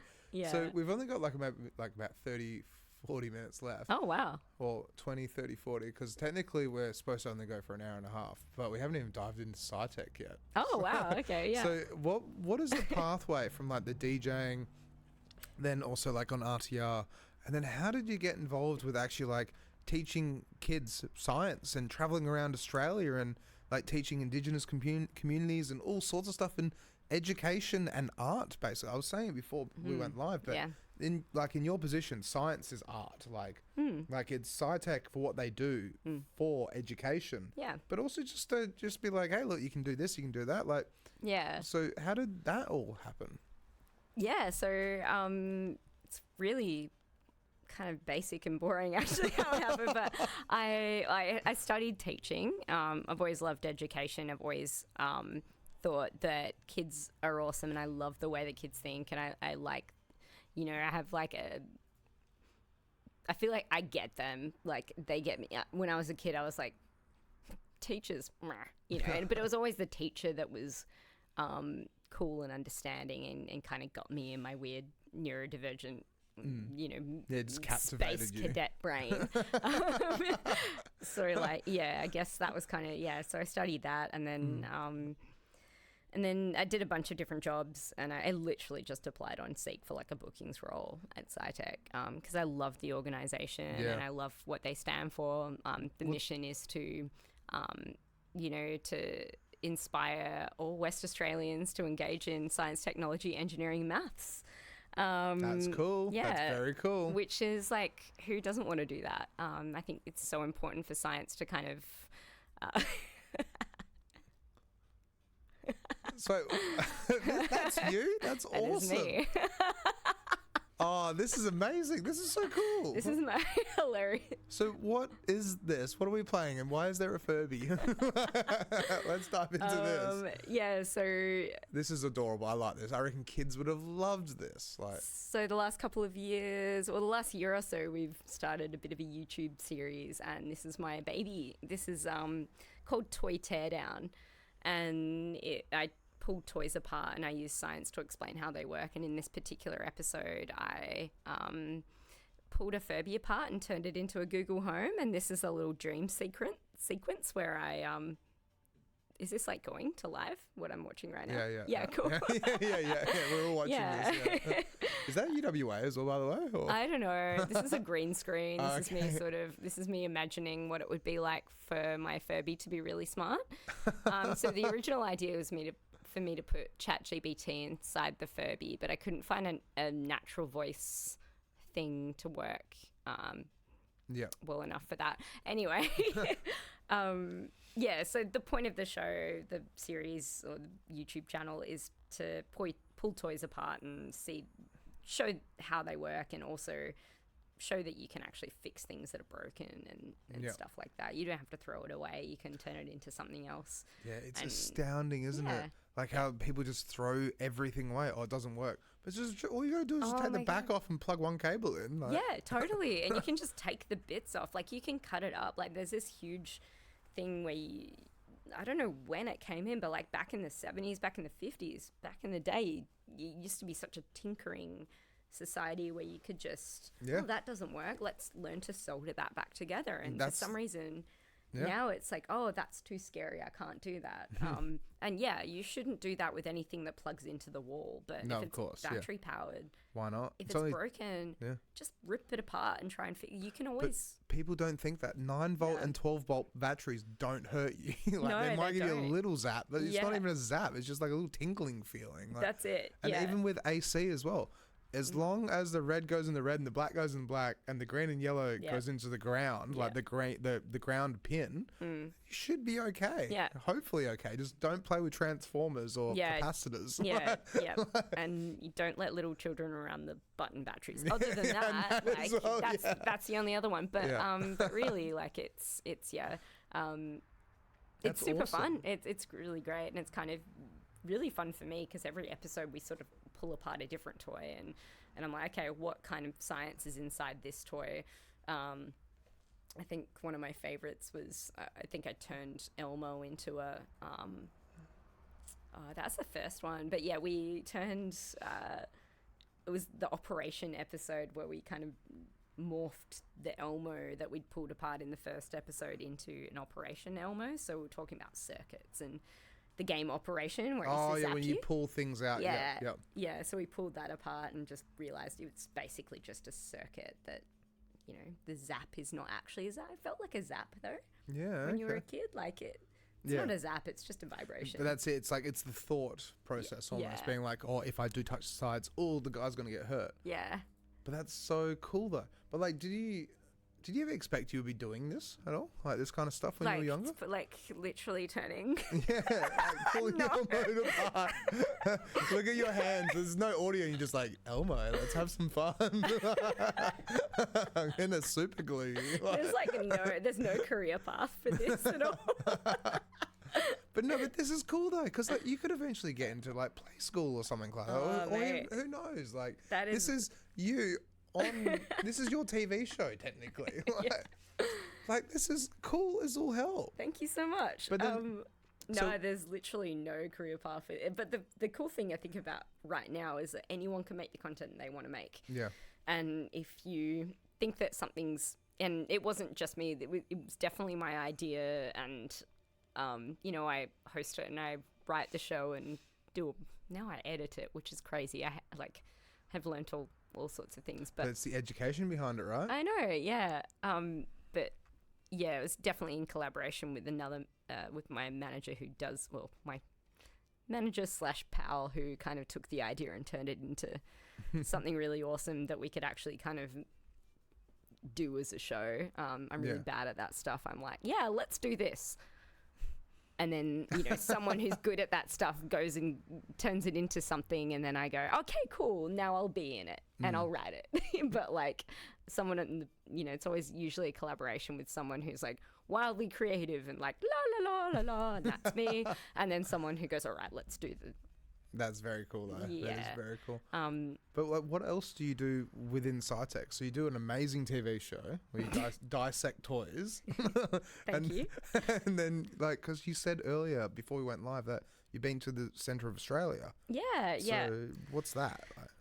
SciTech is this really amazing place. It's very, very close to my heart. And I think almost links back to you talking about DJing and this and that. And I think for me, I found a really good balance between DJing, which is 100% my passion, and my job, which is also my passion. So I think I have the real wild kind of creative DJing side, which is really awesome. And then I've got the thing that really for me, it's about my sense of purpose. And the sense of purpose is to kind of get that moment where kids, that light kind of, the light bulb goes off in their head and they go, oh, and I get this thing, I can imagine that'd be so cool, because when you do see a kid just like go, like they just kind of were looking at it and then like the curiosity, and then they just realize, like I've discovered this, or I've done this or done that. Yeah. And you're the one who helped them discover that, right? Like, and that's it. It's not about you telling them, it's about you facilitating that discovery. And that's what science is about. It's about, not saying, oh, this is the right or wrong answer. It's about how do you ask the question and how do you work it out yourself. I like that. And how do you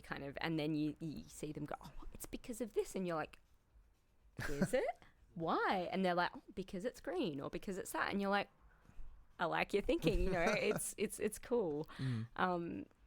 It's really beautiful. So before my current role, I was traveling around with the SciTech statewide team, which basically goes around we try and see every school in WA every 3 years, or every region, every sort of town area every 3 years. Wow, so you got to travel all around WA then?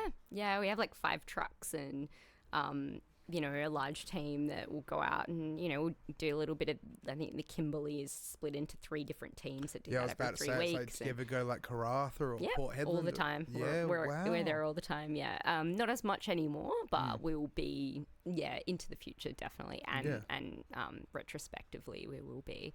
But yeah, it's been, go out there and do a show, whether it's like a science show in front of lots and lots of kids, or whether it's some workshops that are longer. And I've been out right into the centre of Australia through sort of, Warracoona out to, sort of Warracoona, Wingelina, about, 3 hours away from Uluru, and just right in the middle of nowhere and connecting with kids. And what's really cool is it's not so much here's what science is, it's this real collaboration of let's discover. And Aboriginal communities and kids, and they're literally the most like creative and curious kids out there. They're teaching you stuff, you're teaching them stuff. It's the most fun, and they'll take you out in country and they've had probably some of the most mind-blowing experiences out there on country. And just because it's traditional versus like new age almost, because you're teaching them new science, but then they've got their own original science almost from living in the country. That's it. It's actually all intertwined, and it's the same thing. It's just we call it something different. That's it. It is actually the same. And it was just some of those experiences are probably the most amazing I've ever had in my life, where it's learning about traditional bush medicine, or learning a little bit about, this story is, the story of this particular dreaming story or a song line that they'll explain to you. And you can kind of go, okay, cool. And it's not just Aboriginal culture, but it's a culture for everything, for all kinds of First Nations and all kinds of people and everything, nations across the world. Ancient civilizations have had stories, like for instance stories of the stars. So you can look up and one culture, so Aboriginal culture will call this cluster of stars the 7 sisters. And in Greek mythology they'll call Orion, they'll call it Orion, but funnily enough, Orion in Greek mythology is chasing the scorpion across the other side of the sky, whereas in Aboriginal culture, Orion's also a creep chasing the 7 sisters. Across the world, you can have these stories which it's almost the same, but it's different slightly. It's like we just like to look up at the stars and make sense of them, and I think it's really cool, kind of grounding and connects us all together, and I think that's really beautiful. That's it. And I have to say as well, that's like, because I used to work fly in, fly out, doing emergency services up there, and one of the things I loved about it, night sky. Just walk out and just stare at the sky and realize how small you are in the grand picture of things. And how cool is it? It's free. You can just kind of look up at the sky and have a think about what you're seeing, and it's actually stunning and beautiful, and you can make stories based on what you're looking at. And people just forget though. People forget to look up. Too much noise, light pollution and stuff like that. But going out to even Kalamunda and just looking at the night sky, it's still something. It's still beautiful though. And we're actually so lucky in Perth that we don't have to travel far. If you're anywhere else in the world, you have to travel really far. So we're lucky enough. The reason that Perth is incredibly lucky. The fact that we've got the square kilometre array in WA, which is the largest radio telescope Oh, okay. Yeah, array in the world, basically. Really?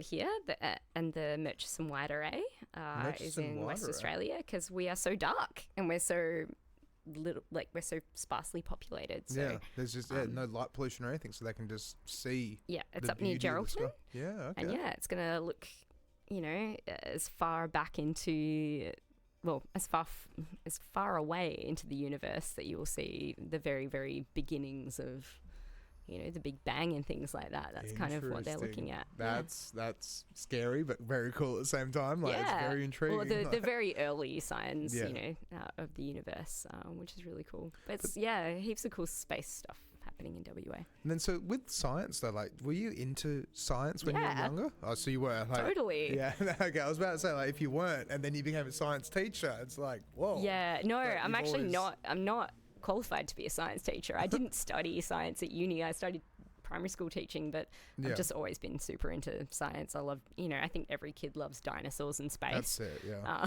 Those are the two things that kids love, dinosaurs and space. Yep. There you go. There's the SKA. It's pretty cool. They made a movie about that, didn't they? They made a movie about the dish. Yeah, the dish, yeah. Yeah. Yeah, and that's cool. got the guy from The Matrix in it, Agent Smith, I'm pretty sure. Oh, see if you can find Hugo Weaving? Yeah, Hugo Weaving. Yeah, I'm pretty legend. Sure. Aussie legend. Oh, it's Sam Neill's in it, I think. Oh, no, maybe that's what I'm thinking of. Maybe Sam Neill. Jurassic Park, see? Space and that's dinosaurs. Yeah, dinosaurs, yep. Yeah. Yeah, there you go. Yeah. Oh, wow, he looks old now. He's a New Zealand actor? Yeah, I know. We always claim the New Zealanders. Yeah, that's it. We do. We're like, they're Australian. They're Aussie. They're not. But wow, I actually had no idea. Yeah. Yeah, there you go. Yeah, that's very cool. So, what have you got in the pipe work? Like, what's happening in the future? What's your plans? Like, what are my plans? Because you said about before we start, so you've got quite a few gigs coming up. I do, yeah. Yeah, it comes in waves. It's just like sometimes I'm like, no, not much going on. At the moment, I've got a few. I actually wrote them down because I'm really bad at remembering stuff. No, that's fair. Actually, yeah, I've got a fundraiser, a Blazing Swan fundraiser this weekend. So nice. Black Lagoon Coffee Camp and Abode. Is that a warehouse party? It depends on what's away. No, I think it's at 201 below. Oh, okay. Down Swan. Yeah. Is that down Swan Views. Basement? Yeah. I got invited to a warehouse party, so I was like, Oh, there's many. Is that the one I'm thinking of? Because I thought I would know the owner of that warehouse party, but I have no idea who's running it now. I'm trying to figure out because it says free coffee and food. Something like, is it a Blazing Swan one? No, that's it. It doesn't. It's in Midland.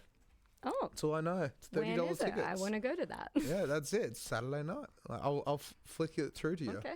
Yeah. Oh, I can't go because I'm playing the Black Lagoon. Yeah, that's fair. Yeah. But it's called Toy Box, which is really fun because I can kind of, I might just dress as myself from, is that too wanky? I don't know. No, that's fine. From Toy Teardown. I've got Valley Groove coming up as well, which is run by an amazing production company, Sweet Orange Productions. Sweet Orange, yeah. Up in the sort of Geraldton Way and Valley Groove. Beautiful festival, so wholesome, just lovely. Yeah, really, really good vibes. That is happening, I think, in July. There's a couple more in between, Is there I think. a Facebook event at all we can pull up? Maybe. Hopefully there is. But Jasper's onto it. There we go. Oh, look, Charlie's playing. Awesome. Oh, yeah, I got a reminder to send through my stuff today. Oh, that's fair, fair. Big love to you, Tyson, and that crew. And then Testament, Ministry of Sound. That's happening in August 31st. Those are the kinds of ones that I'm really, really excited about at the moment. Well, like, it's Ministry of Sound. That's pretty cool. Yeah, I kind of... It's really cool. Yeah. And it's also that era of music, that sort of 2000s decade. Sort classics. Of, real classics. I get to just be really, just fun with it. Well, it seems Will like I play already Pitbull? fun. But yeah, that's gonna be awesome. That's gonna be really cool. Yeah. Very, very, very cool. So another thing I want to ask. So do you pre-prepare your sets, and how much preparation do you put into the sets if you do? Yeah, so I never used to prepare my sets. I used to prepare the vibe and the first like few tracks. And if I play like a really big set, I will practice it because I'm really bad at. If I prepare it, I feel like I'm really like. I'm the same. I can't actually prepare a set. Yeah. I just because I freestyle everything. I open my laptop lid and just go. Because what's the crowd doing? Like, I don't want to play something that the crowd's not going to enjoy. So. Totally. Yeah. So majority of my sets, absolutely not. Really? But for a big festival set, maybe just like a rough good draft. to have a couple of things in the bag. Yep. But I think if you go out to every set and you know exactly what you're going to play, there's absolutely no fun in that whatsoever. Exactly. But I think when you're in front of, like, if you're doing a big festival set or something like that, that's, I think, when you sort of need to have a little backup. You need to have that, I call it the kind of glass breaker, you know, like break glass in case of emergency. Yeah.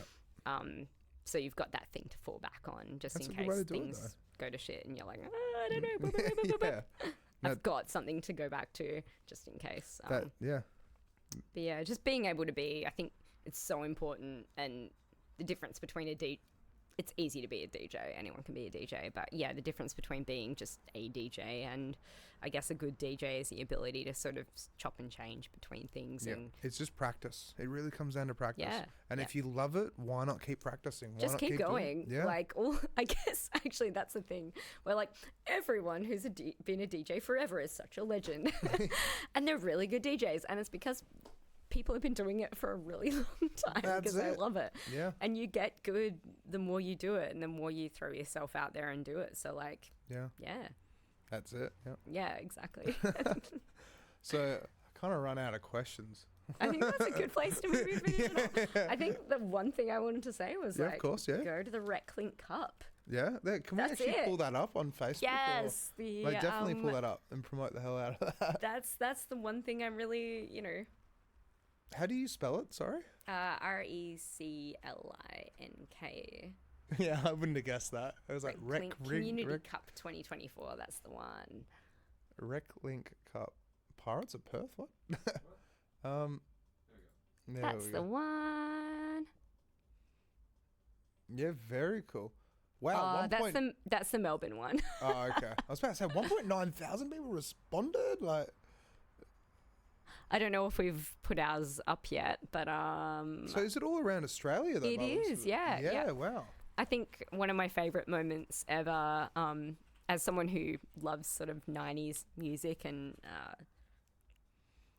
alternative rock and stuff, a few years ago we had... look up Perth maybe instead of WA. Yeah. You and I were over touring and I had Tim Rogers came over and played in the Perth Community Cup. And I was like, you know, he's like absolute rock and roll royalty. He's sort of, you know, you've got Paul Kelly and you've got Tim Rogers, you know, and yeah, he came and like played and I tackled Tim Rogers and then I tackled had a celebrity. a beer with him after and I was like, we had a little like inside joke about something. I can't remember what it was, but I was like sitting there just being, oh my God, me and Tim Rogers just had a little like joke together. So cool. But yeah, I think that's me with my hands on the hips in the background in that photo. Oh, really? It might be. It's probably, we definitely lost. Let's see if you get full screen. Actually, they look too tall for me, actually, to be honest. It's probably not me. But yeah, I definitely played in that one. But yeah, look, it's an amazing... No, that's not me. No, that's fair.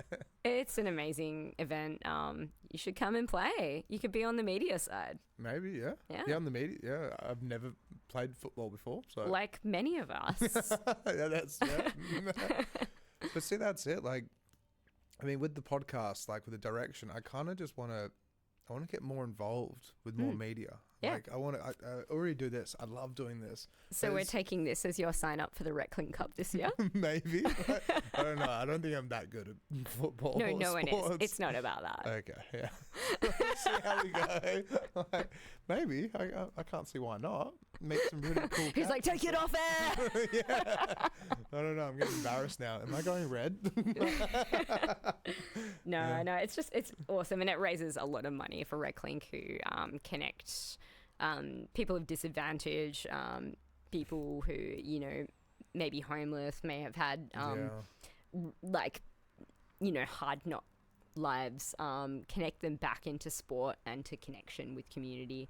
So like that idea of playing in a team is really important for these people who have been doing it rough. You know, the idea of having a team and having a community, really good for mental health and stuff. So they save lives in doing what they do. So that's awesome. Yeah, that's really good. Yeah, it's in Leaderville. It'll be the 12th of October. I'm not entirely sure, but keep an eye out for that. That's I think the main thing that I really want to spruik today. No, that's fair. Come watch me. Kick a ball in the ruck, and as tall as I am, like just running around and wanting to vomit. Yeah, because I run so hard and I don't normally run. So that's fair. But yeah, thank you so much for coming on, though. Oh, thank you guys for having me. It's been an absolute delight. Yeah, it's been fun, right? We've dove through a lot of topics as well. We have. I know. I was like, it's a long time to talk, but it goes so quickly, right? It goes very quick. Very quickly. So yeah.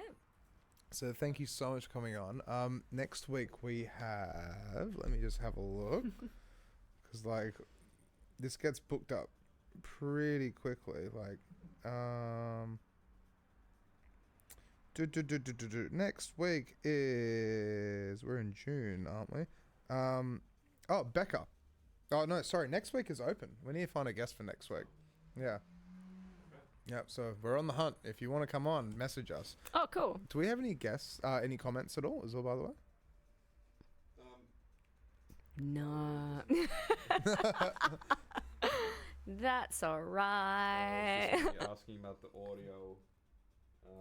Mitch said it was Mitchell Robertson. Yeah, so Mitch started this whole thing with me, this whole project with me. Oh, really? Yeah. Oh, so, cool. Thank you for the feedback, Mitchell. Yeah, love him to bits. One of my best mates, honestly. I actually just went to Japan with him for his 5th time, and I think it was his 29th birthday as well. Aww. That's like when he said he wanted to go to Japan. I was like, "Yep, take me with you. I want to go." Awesome. And I had the best time. If I didn't go with him, I wouldn't have had as good of time. I've never been to Japan. I really, really want to go. I highly recommend it. Yeah. I actually wrote a document, like for anyone that's listening, right? And I just to Anton. I actually sent it to Anton, and he just said this document is amazing. But when I got back, I actually wrote a document of the do's and the don'ts and the things you should and shouldn't do over there. Amazing. Because literally, when you go over there, if you eat on the train, they'll look at you being like, "What are you doing? What are you doing?" But you can street drink on the train though. Because like it's just how their culture is, their society. Yeah. Because you go over there and we're the tourists in a country that barely speaks English. So it's so interesting, those little social little cues that people just don't know. And it's actually just very pleasant, and it's very like, it makes so much sense, and it's like, why would you eat on a train in a tube where there's so many other people? Like, it's the actually crumbs, kind of, the dirt, I think it all kind of makes sense. Yeah, like maybe you shouldn't do that. But it's even like going upstairs. Like when you exit the train, everyone goes up the stairs on the left-hand side, and people come down the stairs on the right-hand side. Yeah. So if you walk on the right-hand side, people will be like, "What are you doing?" Yeah. But it's just like, that's how the society is. Yeah. And then it's funny because you go to Osaka and it's the other way around. So okay. It's weird. Right. It just changes, like for the trains and like everything. Like it's just beautiful. It's an absolute beautiful place. But I could talk hours and hours and hours about it. Yeah. So let's wrap it up. Thank you so much for coming on, Elise. Thank you so much for having me. Right. Thank you, Alex. Thank you, Jasper. It's been good. Thanks, it's been a lot of fun. All right. Yeah. It's good you waved. It usually have to be like, by the way, we have to wave. See ya. Bye. Yeah, all right. We'll see you guys next week, all right? Have a good one. Ciao.